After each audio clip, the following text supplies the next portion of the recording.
What's up guys? Today I'm looking at The Division, which is set in a fantastic looking modern day New York after a virus has destroyed most of humanity and what's left is scavenging to survive.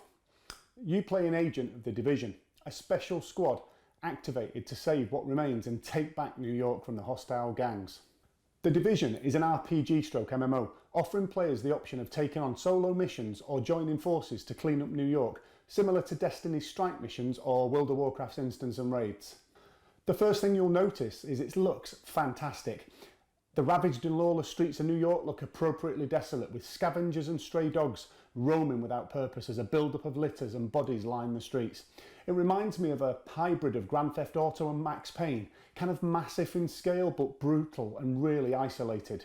You navigate New York via a wireframe map, with each section broken down by level range, so you can tackle enemies of a similar level to you or go into a higher level section where the enemies are stronger but the rewards greater. The map shows you the various missions that are available in each zone.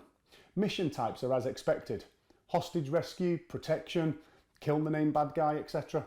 But they have enough variety of characters and narrative to keep them interesting. You can also take on online co-op missions, which allow 3 to 4 players to group together and play a preset mission, which usually follows a similar theme. Kill lots of bad guys until you finally meet the big name bad guy who has a big gun, and kill him too. You'll get decent XP for this, as well as good gear drops, so they're well worth doing and a lot of fun. One of the most dangerous zones is the Dark Zone. It's a central part of Manhattan where you'll find the most dangerous of enemies, but also the best loot.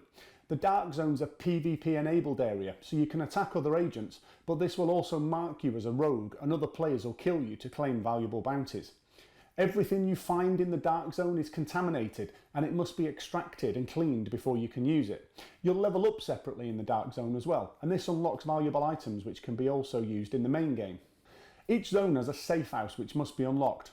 From here you'll get to buy and sell gear, access your stash, populate the map and queue for other players to join your group. You can also fast travel from safe house to safe house, which makes navigating the maps really easy. There's also a main base of operations to unlock. This is similar to a safe house but allows you to create and upgrade 3 main areas: medical, technical and security. Once you fill these with personnel, you can upgrade them via credits earned from previous missions. These upgrades add new wings to each section, which unlocks new perks and talents for you to use. The Division is an RPG light, so you'll need to upgrade your 3 primary stats. Firearms improves your weapon damage, stamina improves your health, and electronics adds to your skill power. These stats can be improved by finding or making gear which contributes to 1 or more of these primary stats, as well as additional attributes such as increased accuracy, critical hit chance, or even extra backpack space.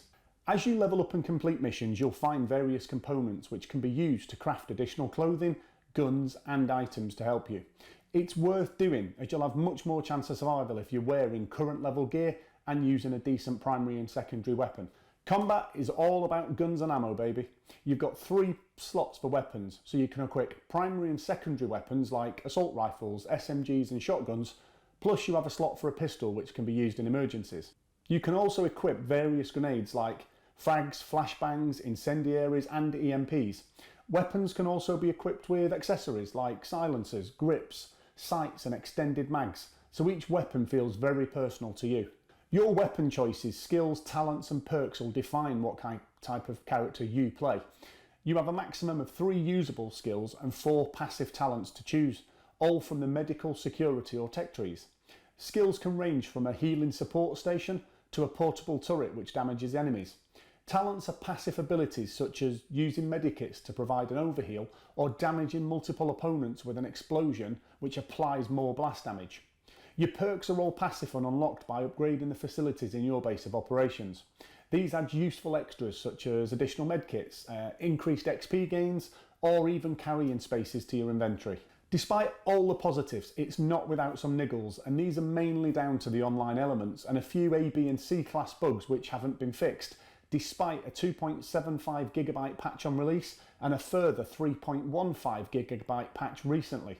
You'll get occasional server not available nonsense, so the game is unplayable, and several times when trying to join a co-op matchmaking mission, the game just crashed and needed a restart. I also had random crashes at least 5 times during this review. The always on internet connection required can be a pain too. If you don't have, say, fibre optic, make sure you're not multitasking when you're playing Division. Playing and downloading stroke streaming at the same time, forget about it. So, is it any good? The first few levels are like an enhanced tutorial, so it doesn't feel great until you get past level 4 or 5 and start to explore and play some of the co-op missions. These really bring the game to life as you battle alongside other players to defeat a mutual enemy. It's around this level that you also access the base of operations, which allows you to customise your character and gain talents and perks which help with your survivability. The more I play it, the more I enjoy it. It's an ambitious and beautiful looking game that does a lot of things right.